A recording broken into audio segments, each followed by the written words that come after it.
Hello friends, DK classes में आपका स्वागत है।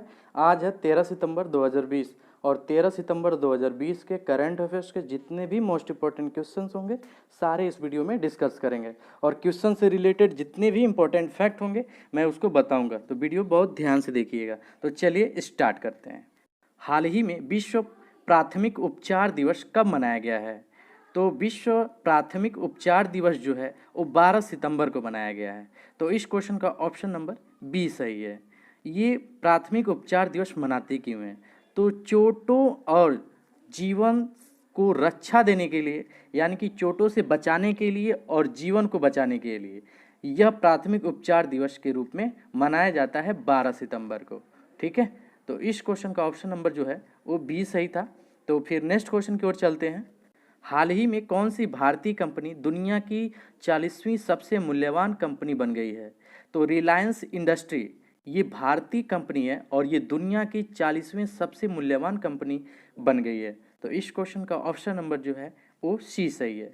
रिलायंस इंडस्ट्री जो कंपनी है वो मुकेश अंबानी की है। ठीक है, तो चलते हैं नेक्स्ट क्वेश्चन की ओर। हाल ही में नर्सकॉम फ्यूचर स्किल्स के सहयोग से किस कंपनी ने भारत में छात्रों का एआई कुशलता प्रदान करने की पहल शुरू किया है? तो ये जो पहल शुरू किया है ये माइक्रोसॉफ्ट ने किया है। किसने? ये माइक्रोसॉफ्ट ने किया है। तो इस क्वेश्चन का जो ऑप्शन है वो बी सही है। ठीक है, तो चलते हैं नेक्स्ट क्वेश्चन की ओर। हाल ही में किस राज्य ने द्वार ई फाइलिंग उपभोक्ता शिकायत प्रणाली को शुरू किया है? तो ये दिल्ली राज्य सरकार ने द्वार ई फाइलिंग उपभोक्ता शिकायत प्रणाली को शुरू किया है। तो इस क्वेश्चन का जो ऑप्शन नंबर है वो सी सही है। ये जो दिल्ली है, अभी दिल्ली में प्लाज्मा बैंक भी खोला गया है और 5T यहीं लॉन्च किया गया है दिल्ली में, और दिल्ली के जो सीएम है वो केजरीवाल जी हैं। ठीक है, हाल ही में डायना रिंग का निधन हुआ है, भी कौन थी? तो डायना रिंग जो है ये ब्रिटिश अभिनेत्री थी और अभी इनका निधन हो गया है। तो इस क्वेश्चन का ऑप्शन नंबर जो है वो बी सही है। तो ये जो फोटो में दिख रही हैं यही हैं डायना रिंग और ये ब्रिटिश अभिनेत्री रही हैं और अभी इनका निधन हुआ है। तो चलते हैं फिर नेक्स्ट क्वेश्चन की ओर। ठीक है, हाँ, हाल ही में भारत अमेरिका और किस देश ने मिलकर 5G तकनीकी विकास का फैसला किया है? तो जो है भारत अमेरिका और इजराइल देश ने मिलकर 5G तकनीकी के विकास का फैसला किया है। तो इस क्वेश्चन का ऑप्शन नंबर जो है वो ए सही है, इजराइल। ये जो मैप में दिख रहा है यही है इजराइल, और इजराइल के जो कैपिटल है वो यरूशलेम है। इसे यरूशलेम भी कहते हैं और यूरूशलेम भी कहते हैं।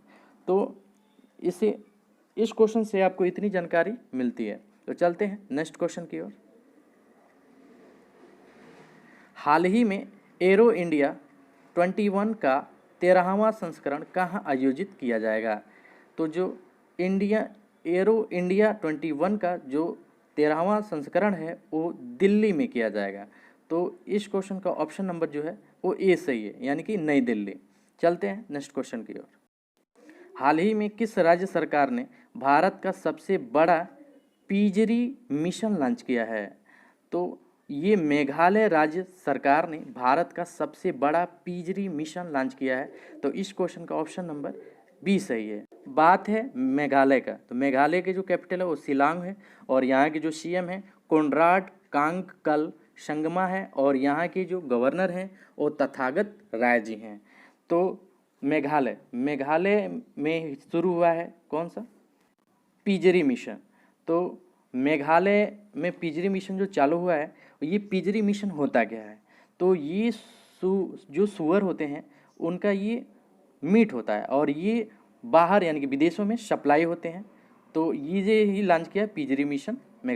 हाल ही में जारी नौवहन मंत्रालय ने समुद्री क्षेत्र के विवादों को दूर करने के लिए कौन सा मंच शुरू किया है? तो ये सरोद पोर्टल्स ये नौवहन मंत्रालय ने शुरू किया है। तो इस क्वेश्चन का जो ऑप्शन है वो सी सही है। ठीक है, हाल ही में किसे वुशु विश्व चैंपियनशिप 2020 में किसे गोल्ड मेडल प्रदान किया गया है? तो ये पूनम खत्री को वुशु विश्व चैंपियनशिप 2019 में गोल्ड मेडल प्रदान किया गया है? तो इस क्वेश्चन का ऑप्शन नंबर बी सही है। ये जो फोटो में दिख रही हैं जो तिरंगा लिए हुए, यही हैं पूनम खत्री, और यही अभी विश्व चैंपियनशिप में 2019 में ये गोल्ड मेडल जीत लिए हैं, इन्हें यानी कि इनको प्रदान किया गया है। तो इस क्वेश्चन का जो ऑप्शन नंबर रहा है वो बी सही रहा है। तो फिर चलते हैं नेक्स्ट क्वेश्चन की ओर। हाल ही में मूडीज ने वित्त वर्ष 2021 में भारत की जीडीपी कितने प्रतिशत रहने का अनुमान लगाया है? तो मूडीज के अनुसार वित्त वर्ष 2021 में भारत का जो जीडीपी रहेगा वो -11.5% रहने का अनुमान लगाया है। तो इस क्वेश्चन का जो ऑप्शन है वो सी सही है। ये मूडीज एक तरह का वित्तीय रैंकिंग जारी करता है। अलग अलग ऐसे बहुत सारे संस्थाएं हैं जो वित्त वर्षीय रैंकिंग जारी करते हैं। मैंने कल के क्वेश्चन में एक और जो रैंकिंग जो बताया था वित्तीय रैंकिंग, वो मैंने बताया था कि -9.5%। तो ऐसे बहुत सारे संस्था हैं जो इंडेक्स रैंकिंग जारी करते हैं वित्त वाले। हाल ही में सुप्रीम कोर्ट ने महाराष्ट्र में सरकारी नौकरी और शैक्षणिक संस्थानों में किस समुदाय के संरक्षण पर रोक लगा दिया है? तो सुप्रीम कोर्ट ने महाराष्ट्र में सरकारी नौकरी और शैक्षणिक संस्थानों में मराठा समुदाय के आरक्षण पर रोक लगा दिया है। तो इस क्वेश्चन का ऑप्शन नंबर बी सही है। क्या था, पहले मराठों को 16% का आरक्षण दिया जाता था महाराष्ट्र में, लेकिन अब सुप्रीम कोर्ट ने इसको खारिज कर दिया है। तो बात है महाराष्ट्र की। तो ये रहा मैप में महाराष्ट्र। महाराष्ट्र की जो कैपिटल है वो मुंबई है, और यहाँ के जो सीएम है वो देवेंद्र फडणवीस हैं। कौन है? देवेंद्र फडणवीस हैं। और यहाँ के जो गवर्नर हैं वो भगत सिंह कोश्यारी हैं। तो महाराष्ट्र की बात है। तो करंट अफेयर्स की अगर यहाँ की बात करें महाराष्ट्र की, यहाँ की अभी हाईकोर्ट के चीफ जस्टिस बने हैं दिनकर दत्ता, और यहाँ पे संजय गांधी, गुगुमल और नेवगांव नेशनल पार्क, और यहाँ पे मुफ्त स्वास्थ्य बीमा प्रदान करने वाला पहला राज्य भी बना है। कौन? तो ये महाराष्ट्र राज्य। तो महाराष्ट्र राज्य से यानी कि महाराष्ट्र राज्य से आपको इतनी जानकारी रखनी है। हाल ही में 9 सितंबर 2020 को किस विश्वविद्यालय ने अपने 100 वर्ष पूरे किए हैं? तो जो AMU है वो 9 सितंबर 2020 को जो है अपना 100वां वर्ष पूरा किया है। तो इस क्वेश्चन का जो ऑप्शन नंबर है वो सी सही है। ठीक है। हाल ही में भारत सरकार ने बैंक उधारकर्ताओं को राहत देने के लिए किसकी अध्यक्षता में समिति गठित की है? तो ये जो समिति गठित किया है वो राजीव महर्षि के अध्यक्षता में गठित हुआ है। तो ये रहे राजीव महर्षि, और यही अभी भारत सरकार ने बैंक उधारकर्ताओं की राहत देने के लिए इनकी अध्यक्षता में यानी कि राजीव महर्षि की अध्यक्षता में ये समिति गठित किया है। और ये जो है पहले CAG रहे, मतलब पहले ये CAG अध्यक्ष के रूप में चुने गए थे, और इस समय के जो CAG के अध्यक्ष हैं वो गिरीश चंद्र मुर्मू हैं, और गिरीश चंद्र मुर्मू जो हैं वो अभी कश्मीर के उप गवर्नर रहे थे, और लेकिन अब इस समय मनोज सिन्हा है और वहाँ से इस्तीफा देकर अब ये गिरीश चंद्र मुर्मू CAG के नए अध्यक्ष के रूप में चुने गए हैं। ठीक है। तो चलते हैं नेक्स्ट क्वेश्चन की ओर। हाल ही में EPFO ने वर्ष 2019-20 के लिए 2 किस्तों में भविष्य निधि ग्राहकों को कितने प्रतिशत ब्याज का भुगतान करने का निर्णय लिया है?